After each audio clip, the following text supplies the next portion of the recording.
कार्तिक मास एक ऐसा महीना जिसका हिंदू धर्म में बहुत महत्व है और सबसे ज़्यादा महत्व माना गया है कार्तिक मास की पूर्णिमा का।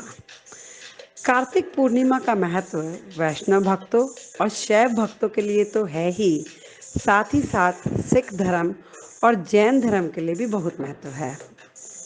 विष्णु के भक्तों के लिए यह दिन इसलिए खास है क्योंकि भगवान विष्णु का पहला अवतार इसी दिन हुआ था। प्रथम अवतार में भगवान विष्णु मत्स्य यानी मछली के रूप में थे।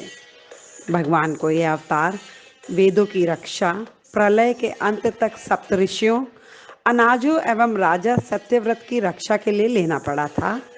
इससे सृष्टि का निर्माण कार्य फिर से आसान हुआ। शिव भक्तों के अनुसार इसी दिन भगवान भोलेनाथ ने त्रिपुरासुर नामक महाभयानक असुर का संहार कर दिया। इससे देवगण बहुत प्रसन्न हुए और भगवान विष्णु ने शिव जी को त्रिपुरारी नाम दिया, जो शिव के अनेक नामों में से एक है।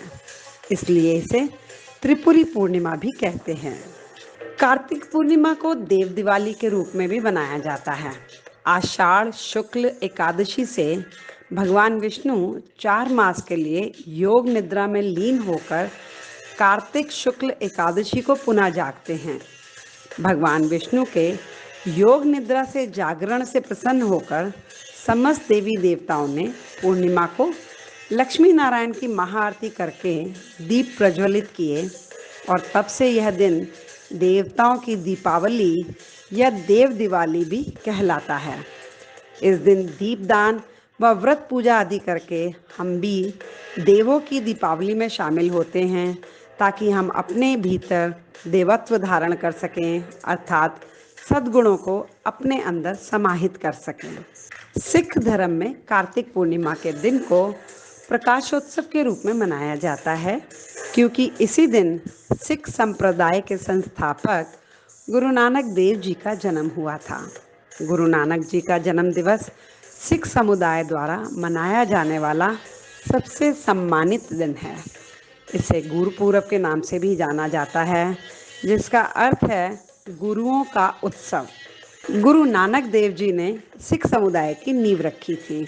गुरु नानक देव जी को बाबा नानक और नानक शाह के नाम से भी पुकारा जाता था। गुरु नानक जी निहित नैतिकता, कड़ी मेहनत और सच्चाई का संदेश देते हैं। इनका जन्म 15 अप्रैल 1469 यानी 1469 को राय भोई की तलवंडी में हुआ था, जो पाकिस्तान के पंजाब प्रांत स्थित ननकाना साहिब में है। और ननकाना साहिब गुरुद्वारा भी इस जगह पर स्थित है, जो सिखों का प्रसिद्ध धार्मिक स्थल माना जाता है। प्रत्येक वर्ष गुरुपूरब पर ननकाना साहिब में लोगों की भारी तादाद देखने को मिलती है। ननकाना साहिब के अलावा भारत में अनेकों गुरुद्वारों में नगर कीर्तन करवाए जाते हैं, लंगर करवाए जाते हैं। गुरुद्वारों की सजावट भी देखने लायक होती है। इस दिन सिख संप्रदाय के अनुयायी सुबह स्नान कर गुरुद्वारों में जाकर गुरुवाणी सुनते हैं और नानक जी के बताए रास्ते पर चलने की सौगंध लेते हैं। कार्तिक पूर्णिमा जैन धर्म में भी काफ़ी महत्व रखती है।